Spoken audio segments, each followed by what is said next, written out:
Et voilà. Puis on va démarrer avec une petite introduction. Donc, aujourd'hui, on a 2 présentations, au programme qui vont nous rassembler, jusqu'à 18h. Donc format qui est un petit peu plus, ramassé qu'avant. C'était un petit peu long peut-être, jusqu'au premier trimestre, les 2 premières saisons avant. Donc on est maintenant sur 1 heure au total et j'espère que tout le monde y trouvera son compte. Donc la première présentation est une présentation de, l'équipe, data science de la Maïf sur, la librairie open source Euribia, que je laisserai, Thomas et peut-être Yann aussi, présenter, dans quelques minutes. On va vérifier, s'ils sont arrivés ou pas. Faites-moi signe, Thomas et Yann, si vous êtes déjà là. Et puis une deuxième présentation, de l'équipe, recherche de Quantmetry sur, une question d'adaptation de données temporelles qui sont impactées, par des phénomènes externes. Donc potentiellement, dérives de distribution par rapport à ce qu'on espérait pour un modèle donné et donc comment on peut, faire quelque chose face à ce cas de figure. Une présentation, algorithmique, mathématique sur le sujet, que nous donneront, Julien Roussel, Nicolas Szabó et Alexandre, Villot. Voilà. Donc, je vais démarrer avec la petite introduction, habituelle et puis, si, Thomas et Yann ne sont pas encore arrivés quand j'ai fini, éventuellement, comme je vois Julien qui est déjà là, on inversera peut-être, l'ordre de passage. Alors, petite introduction rapide, je pense qu'il y en a beaucoup parmi vous qui connaissent déjà, mais on réexplique quand même le contexte de ces rencontres pour celles et ceux qui sont nouveaux. Donc Labelia Labs, on est, une association qui existe depuis 4 ans. On travaille sur cette thématique de l'IA collaborative, responsable et de confiance, avec 2 grands axes de travail finalement relativement distincts. Un, des projets de recherche assez techniques, sur l'apprentissage, fédéré dans des conditions qui préservent la confidentialité de bases de données, séparées. On a eu et on a des projets dans le domaine de la recherche en santé, dans différents cas de figure, beaucoup, et puis des propositions de nouveaux projets qui se montent. Et puis un deuxième axe, qui est celui qui nous intéresse plus ici, qui est ce qu'on a appelé IA responsable et de confiance, qui se structure autour, au fil du temps, hein, c'était pas forcément aussi clair, au début, mais maintenant autour de 3, outils que vous avez à l'écran. Donc le référentiel cadre qui reprend, un canevas de risques, de bonnes pratiques, d'outils, autour de cette notion d'intelligence artificielle responsable, donc pas irresponsable, donc avec une maîtrise des conséquences, de ce que l'on fait, qui est, composé de 6 sections sur différents thèmes qui essayent de mapper tous les grands risques et toutes les bonnes pratiques qu'on peut mettre en face avec, une gradation de niveau de maturité sur chaque thème. De ce référentiel, on peut y accéder via un outil en ligne qui sert à évaluer le niveau de maturité d'une entreprise, qui est, gratuit et en libre accès. Donc je vous encourage à aller voir si vous ne connaissez pas encore. Et puis enfin, pour les acteurs qui sont, les plus matures et qui ont investi du temps et des compétences sur ces sujets, ils peuvent faire reconnaître ce niveau de maturité, en obtenant, le label. Ça peut permettre de les distinguer dans la communauté professionnelle, sur ces thématiques-là. Voilà, donc je vais vite. S'il y en a qui ne connaissent pas encore, qui sont intéressés pour en savoir plus, vous poserez des questions, vous nous solliciterez après. Et puis enfin, il y a, autour de ce canevas d'outils et la communauté qu'il y a autour, avec ce meet-up notamment, on a un certain nombre d'initiatives un petit peu plus jeunes, un petit peu moins avancées, mais qui, prennent forme petit à petit. Donc on a, un groupe de travail autour de librairies open source pour le data scientist. On a, un travail avec quelques sociétés de conseil pour, voir comment ces outils peuvent être déployés plus loin que ce que nous, on est capable d'atteindre auprès des clients, pour monter des formations, des programmes sur mesure et cetera. Et puis on travaille aussi un certificat individuel de connaissances pour les data scientists qui se forment par eux-mêmes ou qui, à titre indépendant, souhaitent, reconnaître un niveau de compétence là-dessus. Voilà, c'est pour faire un petit peu la découverte de la structure et pourquoi il y a donné la cohérence de ce rendez-vous, meet-up qu'on a, 5 ou 6 fois par an, pour parler d'IA responsable et de confiance. Donc si vous voulez vous connecter à tout ça, vous avez quelques liens à l'écran. Et puis la présentation et qui sera dans le compte rendu avec le replay aussi, que vous pourrez se faire suivre à vos collègues qui l'auraient raté.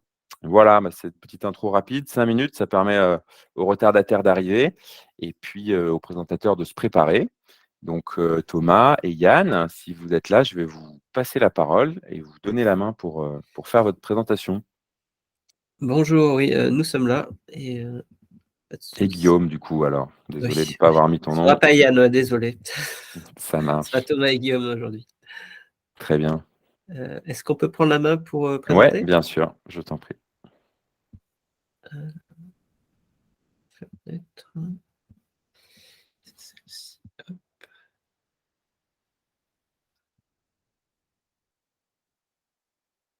Bonjour, vous voyez bien là, l'écran avec Euribia, la belle IA? Tout à fait, ça vient de charger, c'est bon. Ok, très bien. Donc, bonjour à tous. Nous sommes aujourd'hui ici pour vous parler de notre nouveau produit, de notre nouvelle open source, qui est un outil pour une IA maîtrisée qu'on a appelé Euribia.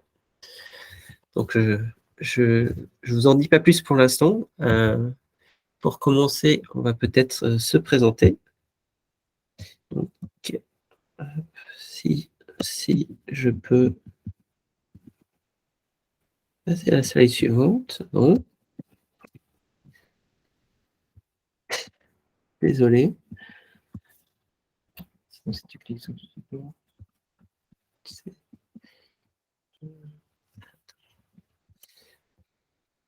Bon, notre outil de passage de slide ne marche pas très bien. On va devoir cliquer sur le support, ce sera peut-être un peu plus long. Donc, pour nous présenter, donc, moi je suis Thomas Boucher, je suis data scientist au sein de la Maïf. Je travaille plutôt sur des problématiques de score. Et j'ai contribué à Euribia et également à notre outil open source qui est Chapache. Guillaume Vignal, data scientist à la Maïf depuis 2 ans. Je travaille sur des problématiques de scoring et également sur nos produits open source.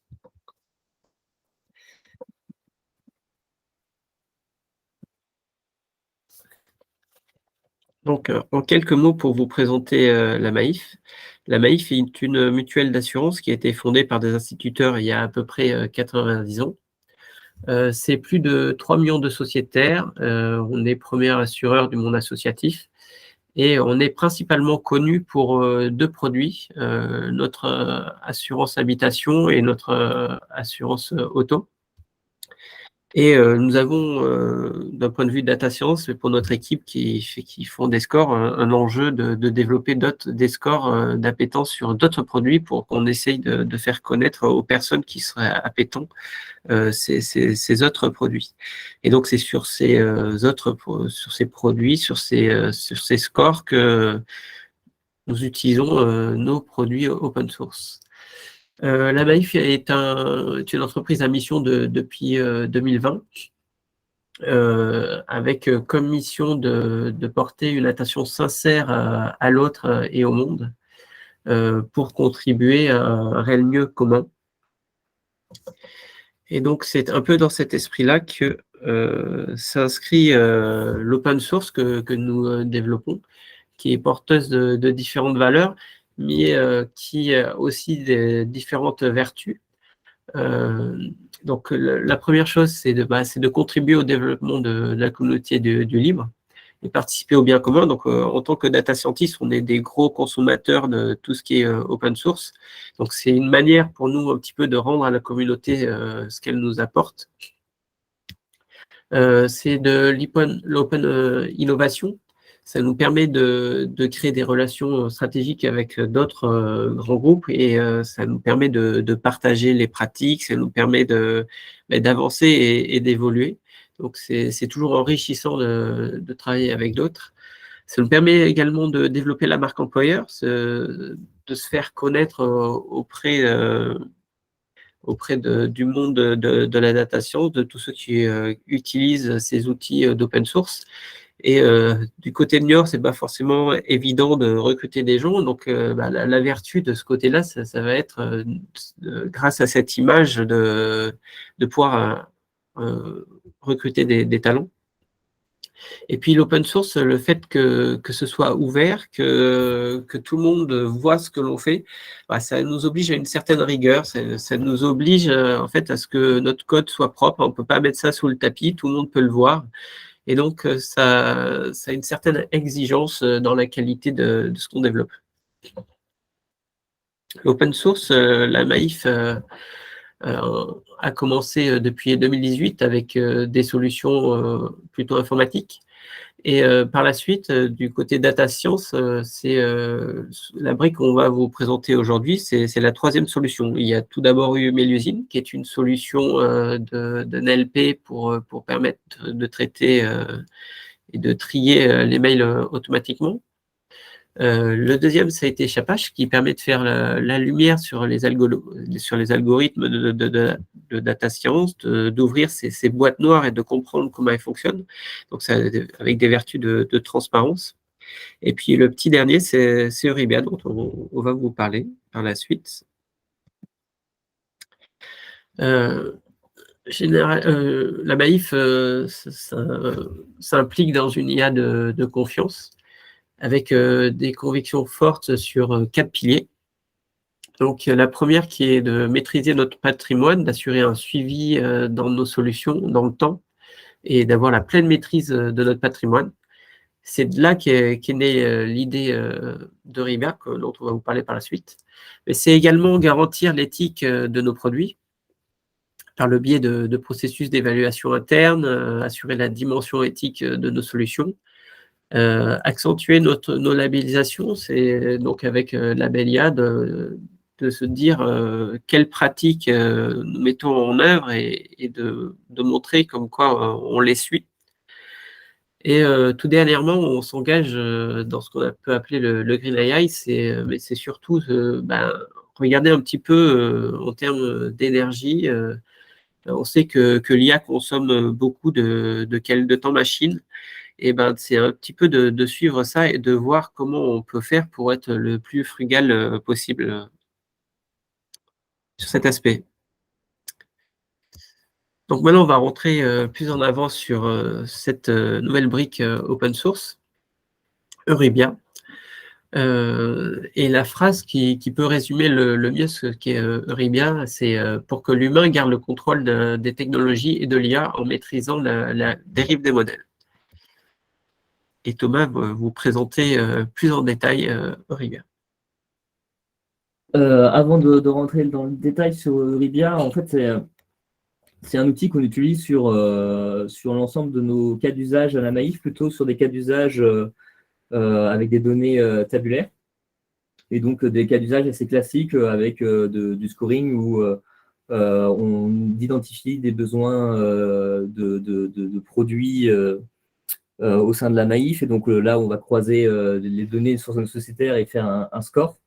Et donc, on va pouvoir utiliser Euribia pour suivre ce score une fois qu'il sera mis en production.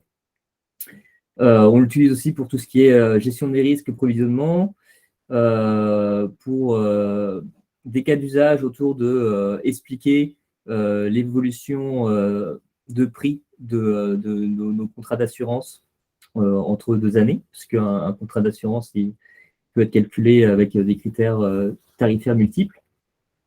Et donc, pour aider nos conseillers après à expliquer le plus facilement ces différences de prix.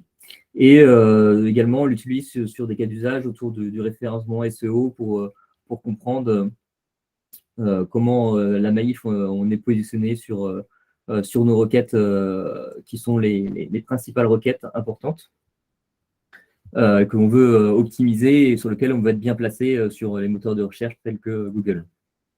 Et donc, pour des cas d'usage de type score, on va pouvoir utiliser Euribia.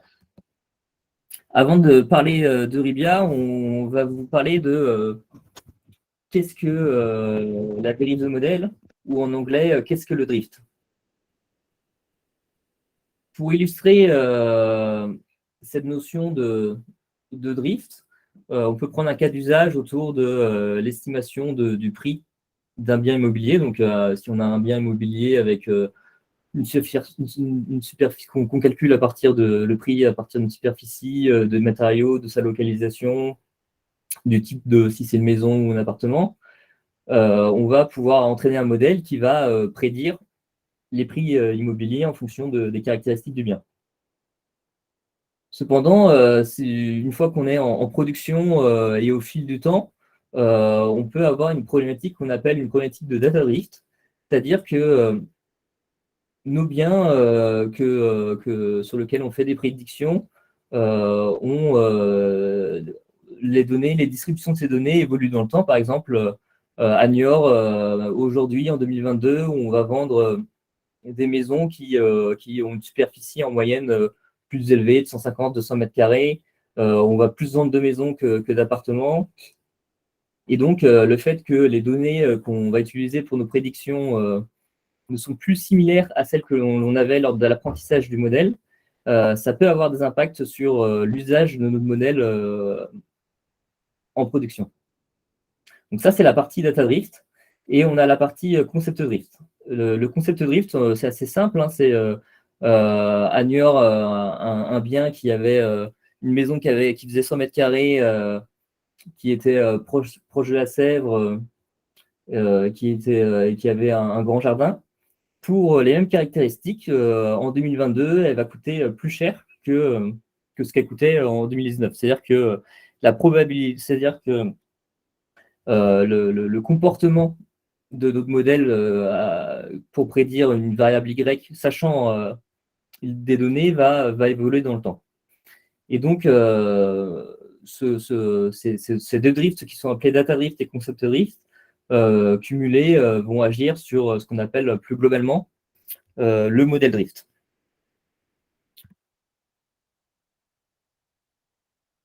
Et donc, pour savoir à quel moment on va utiliser Euribia pour essayer de détecter ce data drift et ce modèle drift, et là, on a illustré avec le cycle de vie assez classique d'un modèle de machine learning. Donc, sur la partie de gauche, là, vous avez la partie model learning, donc la partie apprentissage de modèle où le data scientist, il va préparer ses données, faire son apprentissage, il va entraîner son modèle et l'évaluer. Et il va itérer sur différentes étapes lors de l'évaluation de son modèle, si les performances ne sont pas bonnes, si l'explicabilité de son modèle ne lui convient pas. Il va faire différentes phases d'itération et une fois qu'il va être content de son modèle, il va vouloir le mettre en production. Et on va arriver donc à la phase de déploiement du modèle. Dans cette phase-là, souvent, on va avoir une problématique de préparation des données qui sont des données qui vont plus souvent être des données quotidiennes, enfin selon le cas d'usage, et qui vont être différentes des données historisées qui ont servi à l'apprentissage du modèle. Donc, par exemple, on a un modèle de score qui a été entraîné sur les données de 2019 à 2021. Et là, aujourd'hui, on va faire des prédictions sur les données d'aujourd'hui. Et donc, on a besoin de récolter les données d'aujourd'hui. Et la problématique, c'est que il faut valider que ces données d'aujourd'hui soient toujours similaires à celles qu'on avait lors de l'apprentissage. Et donc, c'est pour ça qu'on va faire ce qu'on appelle une recette des données, une data validation. Et donc là, c'est un premier usage de Euribia qui va nous permettre de valider que nos données qui vont servir à la prédiction seront correctes. Une fois qu'on a validé ça, on va mettre en production notre modèle. Donc, mettre en production, c'est-à-dire qu'on va, selon le type de traitement, par exemple en mode batch, on va pouvoir calculer, faire des prédictions sur nos scores tous les jours ou tous les mois. Et donc, une fois que ce modèle sera en production, on va avoir besoin de monitorer le fait que ce modèle fonctionne bien. Donc, classiquement, ce qu'on monitore, c'est les performances du modèle. Donc, on va monitorer que le modèle est toujours performant selon la métrique de performance que l'on a sur notre cas d'usage. Et ce qu'on va pouvoir faire avec Euribia, c'est monitorer la partie modèle drift. Et aujourd'hui, Euribia fait que la partie data drift. Donc, monitorer que nos données qui sont utilisées en production sont toujours similaires dans le temps, ou si elles évoluent, à quel point elles évoluent, pour ensuite anticiper si on va avoir un problème de dégradation des performances de nos modèles par la suite. Et si on a des dégradations de modèles en termes de performance, on va pouvoir passer à une étape de réentraînement de modèle et recommencer le cycle de vie d'un modèle en production.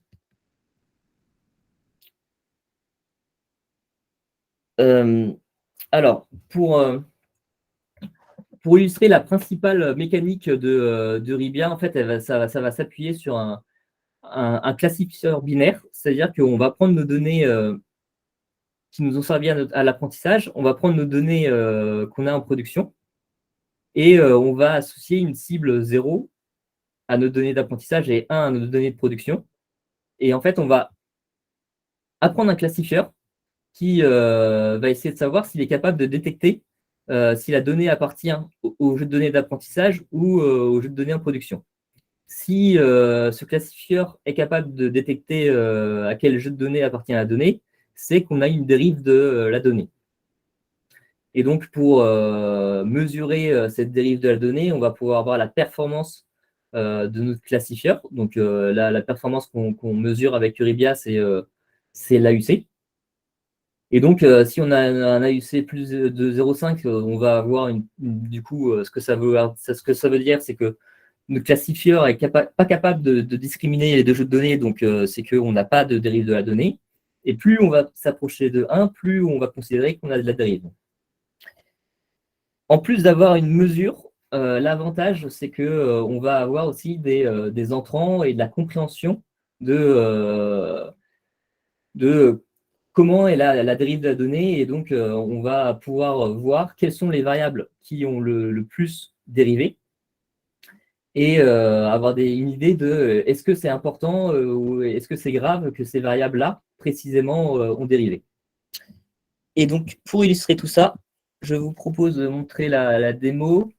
Et par contre, je crois que tu partages là. Là, on est sur le... OK. Ouais, je pense qu'on voit bien le... Ah non, là, on est sur la slide. Sur la slide. Tu partages l'écran. En fait, la démo, elle est là. Et l'écran, il faut que tu le partages. Donc, en attendant que Guillaume partage la démo, Euribia, c'est le résultat d'Euribia. C'est... mais je crois que tu partages le diapo et pas la fenêtre. Ouais, alors là, on voit la slide 11, l'heure de la démo. Ouais. Il faut que tu refasses le partage. Et donc, Euribia, là, ce qu'on propose avec Euribia, c'est un rapport HTML plutôt qu'une web app, parce que nous, l'usage qu'on a d'Euribia et qu'on imagine, c'est que, en gros, on fasse un monitoring, par exemple, mensuellement. Et donc, automatiquement, on va déclencher les calculs de détection de la dérive et on va pouvoir les récupérer à la lecture si on a une alerte par mail, par exemple, d'une dérive ou si on a envie si on a besoin d'étudier la dérive de la donnée. Et donc, le format HTML nous semblait plus approprié qu'une web app Dash, puisqu'on imagine moins de l'interaction sur l'aspect Euribia. Est-ce que vous voyez bien, du coup, là, le rapport avec les onglets? Ouais, impeccable. Donc, ce que ça nous sort, ça nous sort un rapport HTML, donc avec déjà un accueil qui nous rappelle un peu le sommaire, les différents onglets et les deux principales métriques que je reviendrai dessus tout à l'heure. Après, on peut ajouter des informations sur le projet avec un fichier YAML, donc voilà, pour dire comment ont été préparées les données, comment a été entraîné le modèle, où se trouve le GitHub, où se trouvent les bons liens, des informations générales, donc ce qui peut être assez intéressant. Ensuite, on a une partie analyse de consistance pour vérifier quand même que les deux jeux de données qu'on met en entrée d'Euribia ont les mêmes colonnes, que les colonnes sont du même type, que les modalités sont similaires. Et par exemple, s'il y a des modalités qui sont présentes dans un jeu de données et pas l'autre, directement le montrer parce que notre modèle en production, si on lui donne des modalités qu'il ne connaît pas, il va pas les comprendre. Et inversement, s'il y a des modalités qui existaient avant et qu'on n'a pas en production, ça peut poser quelques questions sur les performances de notre modèle. Et enfin, on arrive dans le cœur de ce qu'on a développé avec Euribia, donc la partie data drift, où donc on va avoir donc la principale mesure d'AUC. Là, par exemple, on a une mesure d'AUC qui est de 0,94. Ça veut dire que nos deux jeux de données sont très disparates et que, très différents, et que on a un souci, on a potentiellement un gros souci sur notre jeu de données en production et sur la prédiction qu'il y aura. Et ensuite, ça nous donne les principales variables qui ont dérivé. Là, sur ce cas d'usage-là, c'est notre cas d'usage de démo qui est sur le GitHub. On est sur des accidents aux États-Unis avec donc les conditions de l'accident. Et donc, le fait de classifier si l'accident est grave ou pas grave. Et donc là, ce qu'on voit, c'est que la variable météo, conditions météo, ou la variable direction du vent, elles ont beaucoup dérivé. Et donc, la deuxième question qu'on se pose, une fois qu'on sait qu'elles ont beaucoup évolué, c'est est-ce que c'est grave?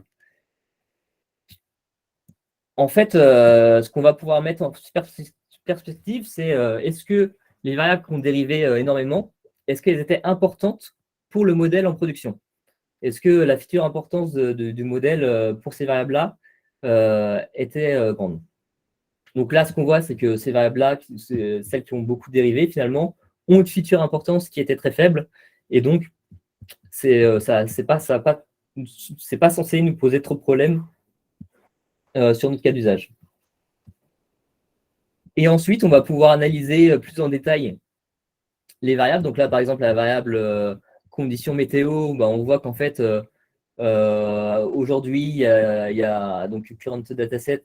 Aujourd'hui, on a 46% des variables en fer, et avant, on n'en avait pas lors de l'apprentissage de notre modèle.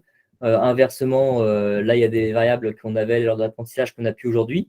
Donc, en fait, notre modèle, par rapport à cette variable, ça va poser énormément de soucis.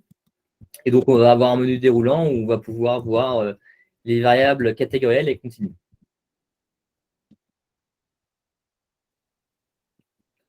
Et enfin, on a une dernière métrique où, en fait, on va pouvoir afficher les probabilités de sortie de notre modèle. Donc là, on est sur un modèle de classification binaire, donc on a des probabilités entre 0 et 1. Et donc, à l'apprentissage, on avait en bleu cette distribution de probabilités. Et on voit qu'aujourd'hui, en fait, on a une distribution de probabilité qui est beaucoup plus tassée. Je pense que parce que les données ont dérivé. Et donc, les prédictions vont être moins accentuées. Et cette différence de distribution entre nos prédictions, on va pouvoir le mesurer et suivre ces différences dans le temps. Et donc, pour faire cette mesure, on a utilisé un indicateur, en fait, Jensen-Shannon, qui globalement est un indicateur qui représente la part de différence entre ces deux distributions, donc entre les aires, entre les différentes aires sous la courbe de ces deux distributions. Et c'est un indicateur qui évolue entre 0 et 1. Et nous, on considère que quand c'est au-delà de 0,1, c'est que ça commence vraiment à avoir... on a vraiment des probabilités qui commencent à être vraiment trop différentes de ce qu'on avait lors de l'apprentissage. Et donc, qu'il faut avoir une vraie alerte sur l'usage de nos modèles dans les conditions de production. Ensuite, là, on avait un graphique un peu plus technique. Je vais juste passer assez rapidement. Et enfin, on va pouvoir voir l'évolution de nos deux indicateurs qui sont l'AUC et Jensen-Shannon. Et donc, on va pouvoir mesurer dans le temps comment évoluent ces indicateurs Et donc, si par exemple là, entre 2017 et 2018, c'était encore assez correct. Par contre, sur le jeu de données de 2019, là, on avait l'indicateur d'AUC qui était vraiment très élevé, et ainsi qu'en 2020. Par contre, ça avait assez peu d'impact en 2019 sur la probabilité de distribution. Donc, ça voulait dire que c'était peut-être des données qui avaient dérivé en 2019, mais qui finalement étaient peu importantes pour calculer pour calculer la prédiction, les probabilités du modèle, et donc que finalement, ça avait très peu joué sur la distribution de nos probabilités de sortie. Et donc là, c'était pas trop grave. Et par contre, en 2020, ça a vachement augmenté. Et donc, on va pouvoir historiser ça sur nos modèles, regarder ça de mois en mois ou de semaine en semaine selon les besoins de notre cas d'usage. Et enfin, on a une partie modèle drift où là, en fait, on va pouvoir avoir un tableau où on met les performances de modèles donc, en production. Donc là, c'est nos performances réelles de notre modèle. Donc là, si on est sur un modèle qui essaie de prédire les accidents avec encore une performance métrique d'AUC. Et donc, initialement, on avait des performances à 0,7 et on va pouvoir afficher ces performances dans le temps. Si on revient à la dernière slide.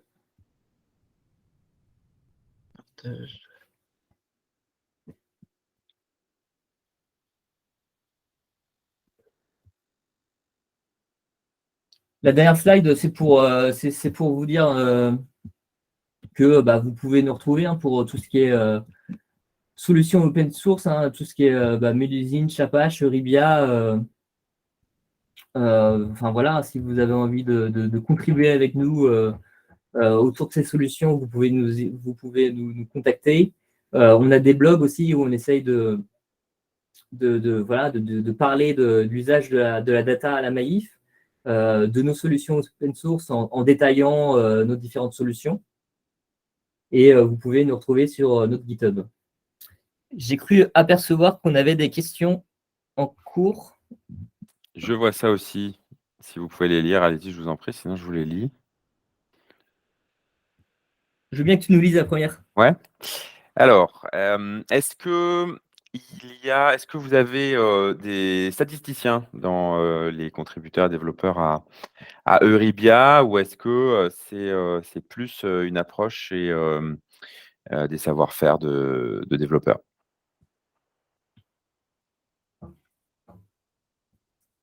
On peut avoir des aujourd'hui, en fait, il y a les deux.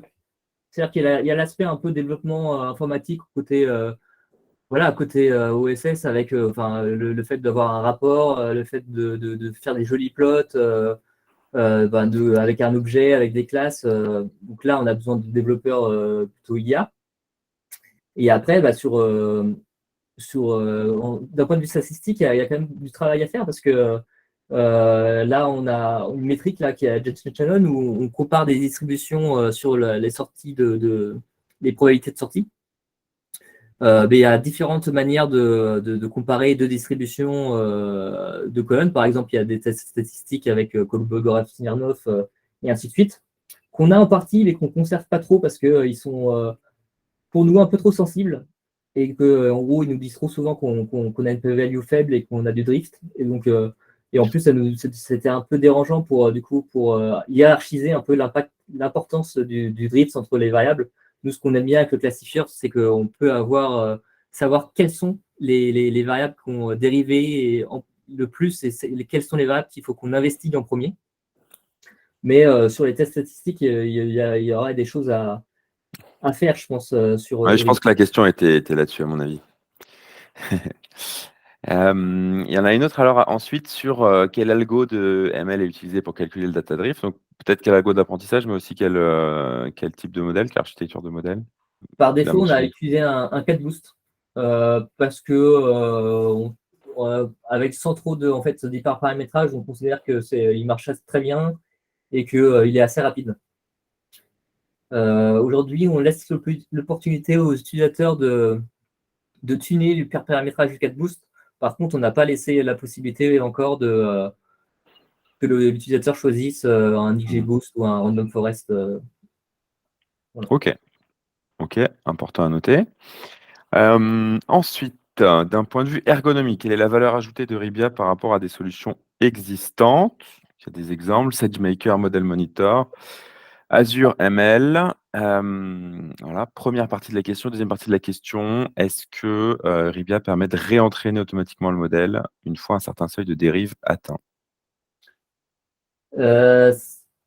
Euribia, la principale valeur par rapport à celles qui sont citées, c'est la partie open source où voilà, on fait son pip install sur son environnement et on peut utiliser Euribia. Après, je connais mal hein, les solutions qui sont citées. Nous, on avait regardé un peu ce que faisait Microsoft hein, sur la partie dérive et on faisait, je pense, quelque chose de similaire. Après, je ne connais pas en détail leur manière de faire et surtout les sorties qu'ils proposent. Donc, je ne vais pas forcément bien pouvoir répondre à cette question. Et non, Euribia ne permet pas de réentraîner automatiquement un modèle. C'est vrai qu'on a été un peu vite sur cette partie en introduction. Nous, sur notre point de vue, par rapport au réentraînement de modèles, aujourd'hui, sur nos cas d'usage, on évite en fait de réentraîner le modèle, on fait le moins de réentraînement de modèle possible et on ne le fait pas automatiquement. Pour différentes raisons, parce que principalement, quand on met notre modèle en production, on discute avec nos métiers sur comment fonctionne notre modèle, avec donc l'explicabilité aussi du modèle. Souvent, on fait de la prédiction, mais on met aussi également à disposition des argumentaires. Et donc, c'est des argumentaires qu'on travaille avec nos métiers. Et donc, aujourd'hui, ouais, pour nous aussi, c'est un coût de réentraîner les modèles. Il y a beaucoup de questions qui se posent. Et donc, on ne le fait pas avec Euribia.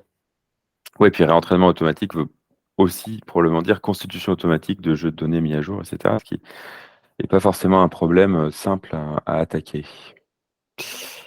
Ok. Donc, on vous remercie pour les réponses dans le chat. Et puis, moi, je vous remercie aussi pour la présentation et puis pour tout le travail qui a permis de bâtir Euribia et la démarche et l'engagement qui vont autour de le rendre open source. Donc, on invite tout le monde à aller voir les liens qui sont à l'écran, à essayer Euribia dans vos projets et puis, qui sait, peut-être venir contribuer d'une manière ou d'une autre. Alors, j'en profite pour dire que contribuer à du software open source, c'est pas forcément développer des fonctionnalités complètes, hyper bien ficelées, etc. hein. Ça commence par remonter des bugs et bien les documenter. Ça aide beaucoup les développeurs. Suggérer des features et puis peut-être au fil du temps qu'on devient plus à l'aise, commencer à développer des petites choses. Mais voilà, mettez le doigt dans l'engrenage de l'open source. Déjà, en utilisant ce qui est open source et en remontant des bugs aux développeurs, c'est déjà très, très précieux. Tout à fait. Bon, je regarde le temps en même temps, il est 43, donc on a un petit drift aussi de notre timing, mais bon, c'est un petit peu naturel. Guillaume et Thomas, est-ce que vous avez un dernier mot à ajouter ou on conclut là? On peut conclure. Désolé pour la présentation. Non, aucun problème, aucun problème. Mais merci beaucoup à vous. Si, dernière question, est-ce que vous rendrez la présentation disponible? Est-ce qu'on pourra les mettre dans les notes? Oui, je t'enverrai Tu ça. peux Ouais. me l'envoyer? Super, merci beaucoup. Bon, je passe la main à l'équipe Quantmétrie. Julien, est-ce que c'est toi qui prends la main? Oui, tout à fait, je vais commencer. Super. Bonjour à tous. Donc, nous, de l'équipe Quantmétrie, on est 3. Je vais me présenter juste après. En même temps que Nicolas mette le slide. Alors, c'est super qu'on passe en deuxième parce que donc, ça arrive assez naturellement. Donc, je remercie Maïf pour cette. Il est bien fait ce meet-up. Hein. Et voilà, c'est parfait. C'est cool parce que la question que tout le monde se pose maintenant, c'est une fois qu'on a détecté un biais, qu'on sait qu'on peut avoir un problème dans l'entraînement de notre modèle, quelles sont les solutions de remédiation? Donc, il y a plusieurs options possibles. On peut se dire, bon, je vais m'entraîner sur un intervalle, je vais pas faire de prédiction du tout, ou je vais m'entraîner sur peut-être une période plus courte, ou, et c'est l'option qu'on va explorer ensemble aujourd'hui, je vais pouvoir modifier, éventuellement pouvoir essayer de corriger mon historique pour pouvoir m'entraîner comme si un événement perturbateur bien identifié n'avait pas eu lieu. Donc, Donc, des événements perturbateurs, on en a connu un qui s'appelle le Covid-19, qui a causé donc un certain nombre de dérives des données. On va redéfinir ce que c'est pour les moins attentifs d'entre vous dans cette présentation. Et la question qu'on va se poser, c'est voilà, est-ce que je peux modifier mon jeu de données pour essayer de gagner en performance sur les prédictions futures? Alors, je vais d'abord repréciser un petit peu le contexte. Donc, vous voyez, on a à peu près la slide similaire. Donc, au lieu de prendre l'exemple de la maison, vous avez un exemple un petit peu plus théorique ici. Donc, de dérive des données. Donc, dérive des données, dérive des modèles, on parle de la même chose. Le principe, c'est que les données sont vivantes, elles évoluent dans le temps. Et donc, si vos modèles sont fixes, leurs performances vont évoluer dans le temps.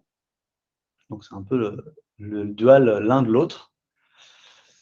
On a deux types de dérives, comme l'a déjà dit la Maïf, nos collègues de la Maïf.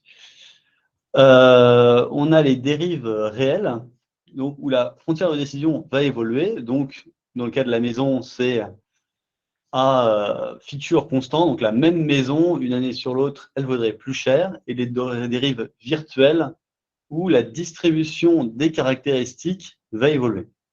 Donc, nous, ce qui va nous intéresser, c'est plutôt le deuxième cas. Et on va se demander, quand ces caractéristiques évoluent, comment est-ce que mon modèle, je peux faire en sorte, du coup, de l'adapter à un contexte différent. Donc, j'ai entré mon modèle dans un certain contexte. Maintenant, j'ai envie de l'appliquer dans un autre contexte.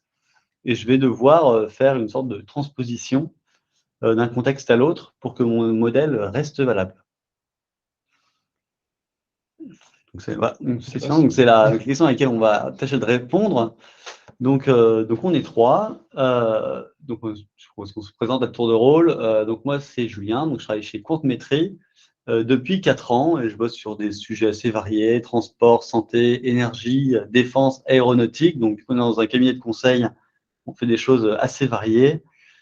Et mes expertises, moi, c'est time series, tout ce qui est modélisation bayésienne.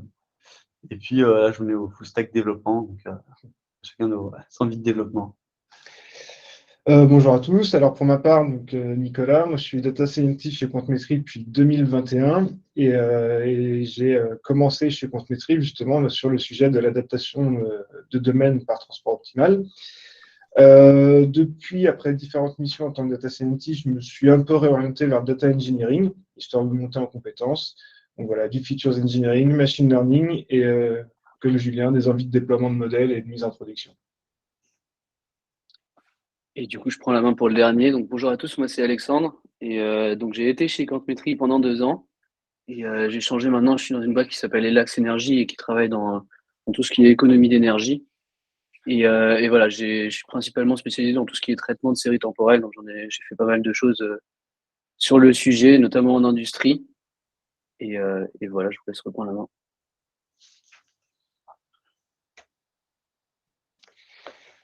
D'accord, donc suite à cette introduction, je vais définir rapidement ce que c'est que l'adaptation de domaine. Donc l'adaptation de domaine, c'est en machine learning une technique d'apprentissage par transfert. Et en fait, le but, c'est de pouvoir construire un modèle qui fait donc des prédictions sur une population cible qui est différente de celle dont sont issus les échantillons d'entraînement source. Donc, par exemple, si on prend les images et le graphique, on se rend bien compte qu'on veut entraîner un modèle de machine learning qui va vouloir classifier des sacs à dos et des vélos. On récupère des données, donc on récupère des images, on entraîne notre modèle, et à la fin, on a un domaine source qui va nous dire, voilà, on a une distribution de probabilité sur des sacs, une distribution de probabilité sur des vélos. Moi, je mets une frontière de décision et maintenant, je peux prédire cette image est un sac, cette image est un vélo, cette image est un vélo, etc. etc. Comme on l'a dit, en fait, donc, la dérive des données, qu'elles soient induites par des données qui sont vivantes ou simplement parce qu'on a envie d'essayer d'autres choses, on peut se rendre compte que notre modèle, si on va lui changer des caractéristiques dans ces données d'entrée, il y a de fortes chances pour qu'il n'ait plus les mêmes performances. Notamment, en changeant les fonds d'écran, enfin le fond d'une image. Donc, en passant d'un fond blanc à un fond dans la vie réelle, eh ben, les distributions de probabilité sur nos inputs vont changer. Et si on garde le même modèle, on va garder la même frontière de décision, malgré ce changement-là. Et effectivement, on va perdre en performance et on va se retrouver avec un modèle qui ne sera plus du tout utilisé. Donc, le but, c'est de vraiment adapter notre modèle pour qu'il ait les mêmes performances sur les anciennes images et les nouvelles.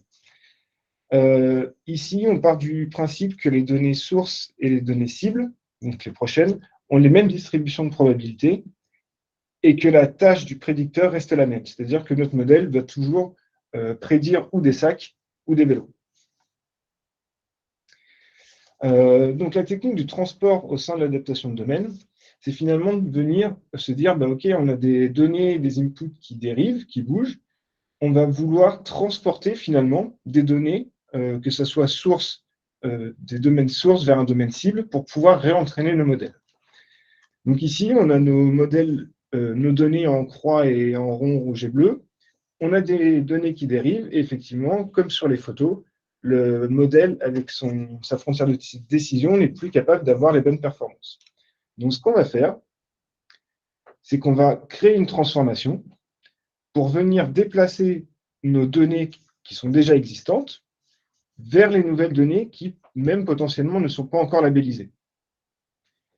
Et suite à ce transport, on va pouvoir venir réentraîner un modèle sur ces nouvelles données qui vont dériver et finalement retrouver un modèle qui va retrouver ses performances grâce aux anciennes données et grâce aux nouvelles données. Donc pour ce faire, quand on a commencé justement la recherche sur le transport optimal, on s'est intéressé aux séries temporelles parce que effectivement le contexte faisait en sorte que en 2020, les séries temporelles ont énormément dérivé. Et pour ce faire, on a pris l'exemple finalement des actions, notamment dans le luxe, qui au moment où est arrivé le Covid-19, les actions se sont effondrées, elles ont continué leur cours et finalement, en fin d'année 2020, la plupart, notamment dans le luxe, parce que c'est un marché qui fonctionne quand même bien, ont retrouvé quasiment le même niveau qu'elles avaient avant le début de la pandémie. Et finalement, notre objectif, c'était de se dire, d'accord, donc on a une série temporelle, on a un trou qui est induit par des événements extérieurs. Comment faire pour lisser ce trou et finalement réussir à réentraîner un modèle? Donc l'idée, c'est bien là nos données en rouge, le trou qui est induit par le Covid, en bleu, donc nos données avant, et finalement, on a notre retour à la normale en vert et nos données test en violet. Et on a utilisé donc une méthode de transport optimal pour venir déplacer nos données qui étaient un trou pendant le Covid vers finalement une distribution de données qui aurait pu être ou qui aurait dû être normale ou en l'état sans la pandémie. Donc, encore une fois, finalement, le transport, dans ce cas-là, pour l'adaptation, c'est vraiment venir déplacer des distributions de probabilité. Donc, on va se retrouver avec des données sources qui sont ce qu'elles sont et qui ont servi à entraîner un modèle, des données cibles qui ont bougé, et finalement, on va venir déplacer ces sources vers la cible, et on va se retrouver avec des données qu'on va appeler finalement des données transportées, des nouvelles distributions. Une fois qu'on a fait ça, on a entraîné des modèles prophètes, justement pour voir si notre première intuition et si notre première démarche en R&D tenait la route finalement. Donc on a entraîné un premier modèle prophète sans tenir compte, enfin en tenant compte du trou, sans transport, sans rien du tout. Donc un modèle baseline. Ensuite, on est venu transporter nos données pour essayer d'aplanir le trou pour voir si on pouvait avoir des meilleures prédictions. Il se trouve que finalement, avec le transport, on a réussi à venir corriger ce biais et cette dérive. Et finalement, même sans forcément s'attarder au score réellement proprement parlé, on se rend compte que finalement, visuellement, nos prédictions sont meilleures avec le deuxième modèle quand on est venu corriger nos biais. Finalement, suite à cette recherche en R&D, on s'est dit que ça pouvait être très intéressant de continuer pareil en série temporelle, de trouver un autre cas d'usage, et finalement, on a appliqué cette méthode-là sur un cas d'usage beaucoup plus métier, et ce cas d'usage va vous être présenté par Alexandre. Super. Bah, du coup, tu m'as fait ma transition, donc tu peux passer cette slide déjà. On peut avancer. Donc, je vais effectivement vous présenter un cas d'usage sur lequel on a travaillé et dans lequel on a eu l'occasion d'appliquer ces méthodes d'adaptation de domaine. Donc, l'idée globale du cas d'usage, c'est qu'on va disposer d'un nombre d'appels quotidiens dans un call center et on va chercher à prévoir leur évolution dans le futur. Ça, ce sera une maille quotidienne, c'est-à-dire qu'on va faire des observations de tous les jours et qu'on va prévoir ensuite l'évolution quotidienne, et à un horizon de 2 mois, donc on va prévoir sur 2 mois. En termes de contexte, donc on est en pleine période de Covid, et donc ça va se transcrire par une succession de confinements qui vont rendre la série très difficile à analyser et aussi à prévoir forcément. Donc là, on voit la série ici sur le graphe à gauche, et on voit les différentes périodes de Covid, enfin de confinement plutôt, qui ont été encadrées en rouge, vert et en jaune. Donc on voit que ces périodes, c'est des périodes de fort arrêt dans les appels quotidiens. Et puis on voit aussi qu'il y a des espèces de périodes de reprise juste après ces phases de confinement où c'est comme si les gens rattrapaient leurs appels qu'ils n'avaient pas fait pendant le Covid. Donc on va faire une première hypothèse au niveau de ces données, c'est qu'en fait ces phases de confinement, c'est des perturbations ponctuelles. C'est-à-dire qu'en fait, une fois ces phases de confinement et de reprise de l'activité terminées, on va retourner à la normale et donc on va reprendre une activité similaire à celle d'avant les confinements.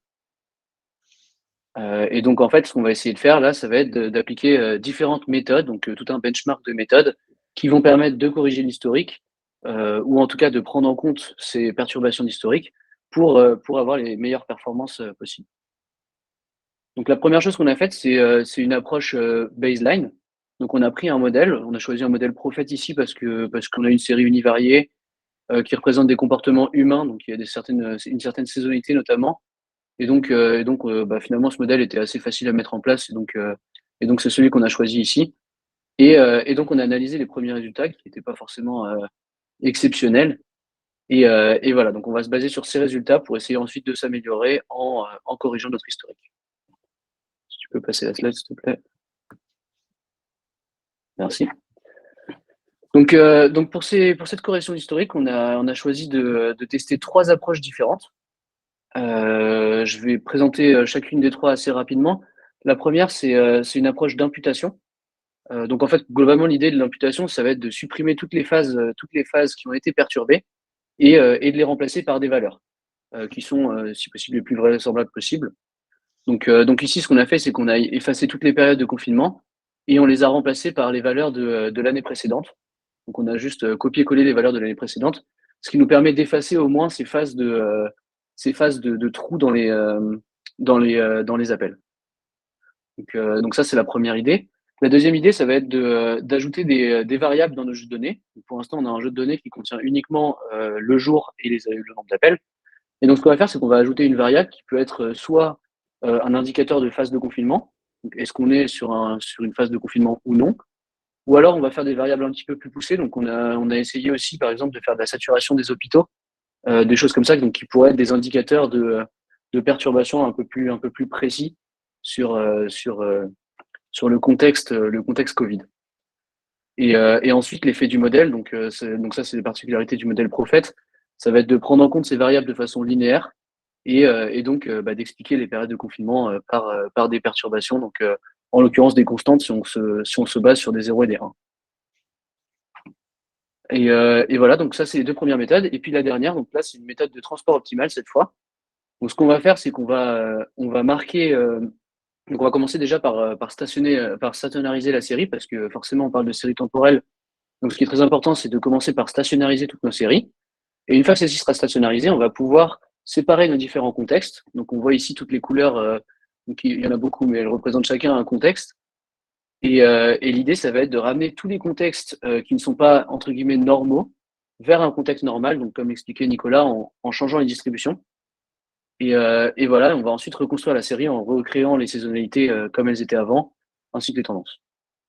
Et donc ça, c'est notre 3e approche qui finalement a donné les meilleurs résultats. Si tu peux changer de slide, s'il te plaît. Merci. Donc finalement, c'est cette approche. Donc déjà, il faut noter que les 3 approches ont été assez satisfaisantes, dans le sens où finalement, on a eu des résultats qui ont amélioré notre approche initiale à chaque fois. Même si il faut quand même noter que l'approche initiale était fortement perturbée parce que évidemment, on a une série univariée, donc moindre perturbation dans les données va beaucoup perturber l'ensemble des prévisions. Mais voilà, on note qu'on a une baisse quand même de 46% de la MAE sur les prévisions, donc ce qui est quand même assez énorme. Et finalement, on a deux approches qui ressortent particulièrement du lot. On a l'approche de transport optimal qui est la plus efficace, mais qui est quand même assez lourde à mettre en place et pas forcément si facilement automatisable parce que elle nécessite de bien définir les contextes et de faire tous les transports de distribution. Et puis on a une deuxième approche qui a particulièrement bien marché, qui est celle d'ajout de variables, donc qui elle est pour le coup vraiment très simple à mettre en place, donc qui a donné des résultats un petit peu moins bons que celle de transport optimal, mais qui était quand même, j'ai pas les résultats sous les yeux, mais c'était quand même satisfaisant. Donc voilà, finalement au niveau du use case, c'est forcément un petit peu complexe de faire de l'adaptation de domaine sur des séries temporelles parce que forcément ça nécessite d'avoir des contextes très distincts et en l'occurrence, voilà, c'est un petit peu difficile de vraiment distinguer des contextes très précis au niveau du Covid, au niveau des périodes de confinement. On voit qu'il y a pas mal de périodes de transition entre deux. Donc ça a forcément donné une certaine limite sur notre approche, mais on voit malgré tout que les résultats sont quand même très satisfaisants. Et voilà, donc c'est tout pour ma partie sur le use case.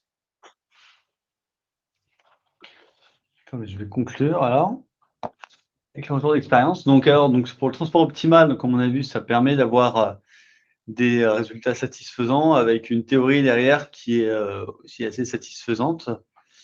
On comprend assez bien ce qu'on fait, c'est assez intelligible. Donc ça permet aussi qu'un humain comprenne comment est-ce que le jeu de données a été modifié, on peut le visualiser.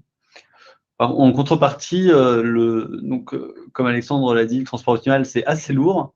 Ici, on a fait un petit plot de temps de calcul qui représente le temps nécessaire à résoudre le problème de transport optimal en fonction de la taille de l'instance, donc le nombre de données à transporter.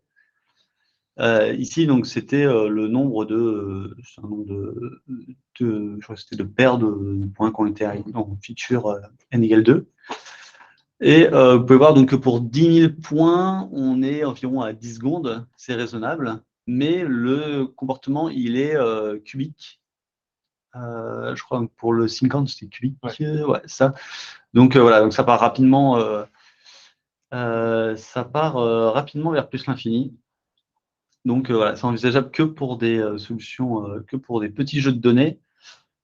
Sinon, voilà, il faudrait utiliser des transports qui sont avec des heuristiques plus simples à calculer, mais qui ne sont pas dans les librairies qu'on a utilisées, les librairies plus classiques. C'est la slide suivante. Et oui, peut-être donner un temps compte. Donc voilà, puisque j'en parle, donc les librairies qu'on a utilisées, nous c'était POT, donc pour Python Optimal Transport, qui est bien documenté et qui est très pratique d'emploi et qui propose donc déjà une solution dans la résolution d'un problème relaxé du transport optimal qui s'appelle l'algorithme de SYNCORN. Il y avait deux courbes sur le plot précédent, donc SYNCORN est un petit peu plus rapide et permet de faire une régularisation. Je ne rentre pas dans le contexte, dans les détails. Et donc là, on vous a montré une application, donc deux applications sur le transport optimal, sur les time series, pardon, mais c'est tout à fait généralisable à d'autres problèmes de machine learning. Vous allez par exemple avoir du NLP, hein, avec, donc vous pouvez avoir deux populations, ou une population avec un accent, une population sans accent. Ou, si vous pouvez réussir à définir un transport de l'une vers l'autre, ça peut vous permettre d'utiliser par exemple une application de speech to text entraînée sur une des populations sur l'autre. Donc en termes d'économie, par exemple, de réentraînement de modèles, ça peut être assez intéressant. Donc, si vous voulez, on peut allier ça à des enjeux de sobriété numérique. Et dans le cas en computer vision, vous pouvez avoir des images qui sont prises avec des paramètres ou des configurations ou des contextes différents. Donc, dans le cas de la voiture autonome, vous allez avoir par exemple une situation de beau temps versus une situation de temps gris. Vous pourrez aussi imaginer le cas d'une caméra qui serait sale, qui prendrait des images teintées. Dans le cas médical, vous allez aussi avoir fréquemment des des machines, des IRM qui vont être réglées d'un hôpital à l'autre avec des paramètres différents, qui voilà, vont pas avoir les mêmes contrastes, les mêmes luminosités. Et dans ce cas-là, au lieu d'entraîner, par exemple, 2 modèles, vous pouvez tâcher de trouver un transport optimal qui va vous ramener du coup une distribution d'images sur une autre. Voilà, je vais conclure en disant que voilà, donc on est Compte-Métré, on est un collectif de passionnés et on est des data scientists, des data engineers, data architectes, data analystes, mais on a aussi des consultants et des experts, aussi un peu d'experts métiers, des managers experts métiers. Donc, si ça vous intéresse, comme ça, de faire partie de pas mal de R&D et puis surtout des missions très variées dans les domaines assez excitants, n'hésitez pas à nous rejoindre. Non, si vous avez des questions. Ouais, merci Voilà. beaucoup. Passionnant et c'est vrai que c'est une suite parfaite de la présentation d'avant. Donc vraiment hyper intéressant. Je commence avec une petite question bête, mais je m'aperçois que j'ai pas retenu. Est-ce que le truc logique, c'est de transporter les données réelles vers le domaine des données originales qui avaient servi à entraîner le modèle à l'origine, ou c'est l'inverse? Alors, si on reprend par exemple cette présentation, Mhm. alors en fait, on va pouvoir le faire de 2 façons.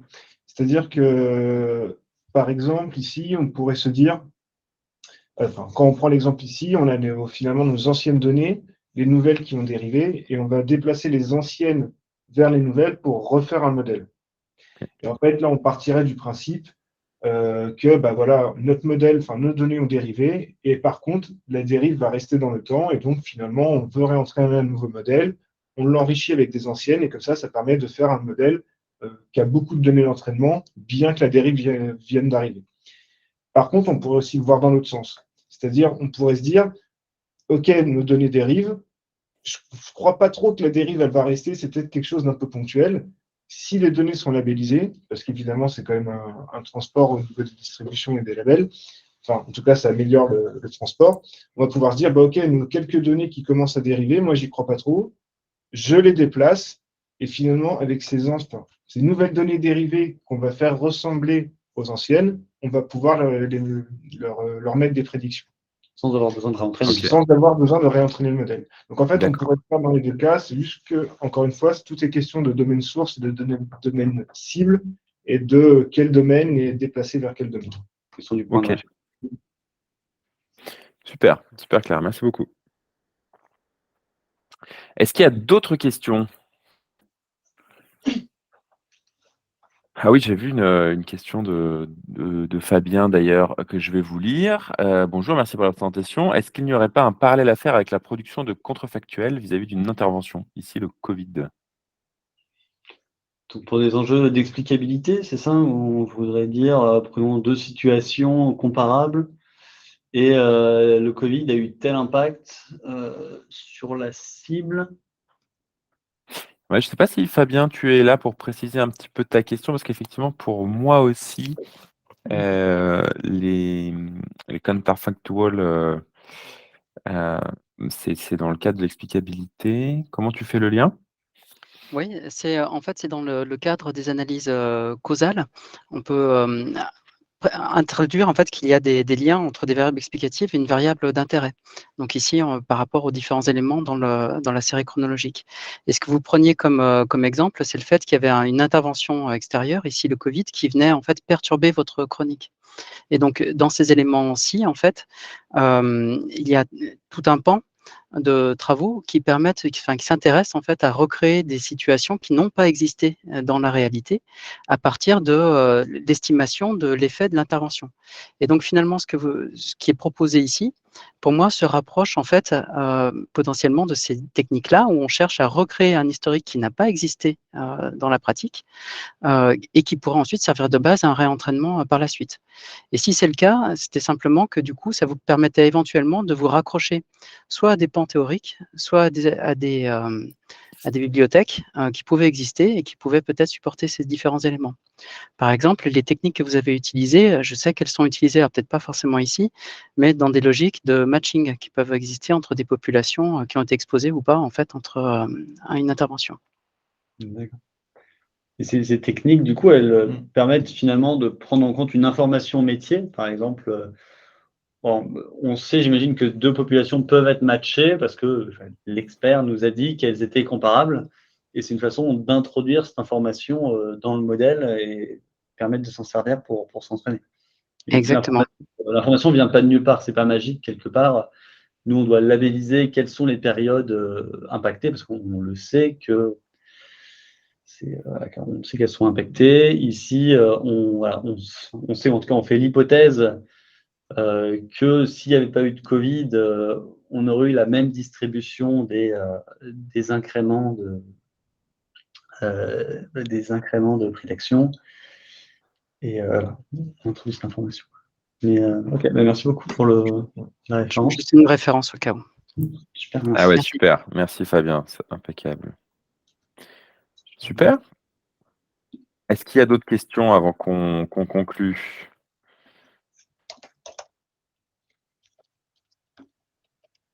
Bon, à 18h10, finalement, c'est parfait parce que c'est 1 heure plus l'attente du début et l'introduction. Donc, vous avez été parfait, Maïf et Quantemétrie. Merci beaucoup pour vos travaux et pour les avoir présentés de manière aussi claire et passionnante.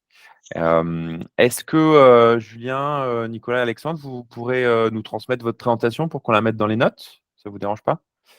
Super, merci beaucoup. Si vous me l'envoyez par mail, je la mettrai dans le compte-rendu. Et voilà, si vous avez des collègues qui vous pensez pourraient être intéressés par le meet-up, mais n'étaient pas là, il y aura le replay très bientôt. On le communiquera via la messagerie Meetup.